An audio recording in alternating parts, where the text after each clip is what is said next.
ನಮಸ್ತೆ. ಬಾಗಳಿ ಗ್ರಾಮದಲ್ಲಿ ಇವತ್ತು ಸಂವಿಧಾನ ಜಾಗೃತಿ ಜಾಥಾ ಸಂಚರಿಸ್ತಾ ಇದೆ.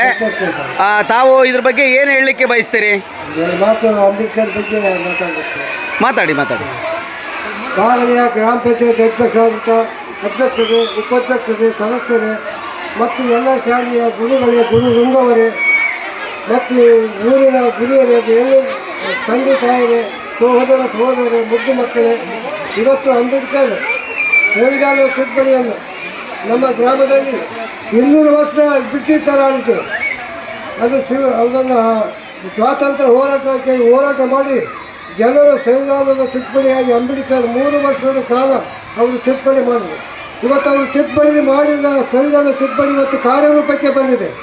ಅದನ್ನು ಎಲ್ಲರೂ ನೆನೆಸಿಕೊಂಡು ಮುಂದೆ ಇದಕ್ಕಿಂತ ಹೆಚ್ಚಿನ ಮಟ್ಟದಲ್ಲಿ ನೆರವೇರಿಸಿಕೊಂಡು ಬರಲಿ ಅಂತೇಳಿ ನಿಮ್ಮೆಲ್ಲರಿಗೂ ನನ್ನ ಅನಂತವನ್ನು ಸಲ್ಲಿಸುತ್ತಾ ನನ್ನ ಮಾತುಗಳನ್ನು ಮುಕ್ತಾಯ ಮಾಡಿಕೊಡ್ತೇನೆ. ಜೈ ಹಿಂದ್, ಜೈ ಕರ್ನಾಟಕ ಮಾತು.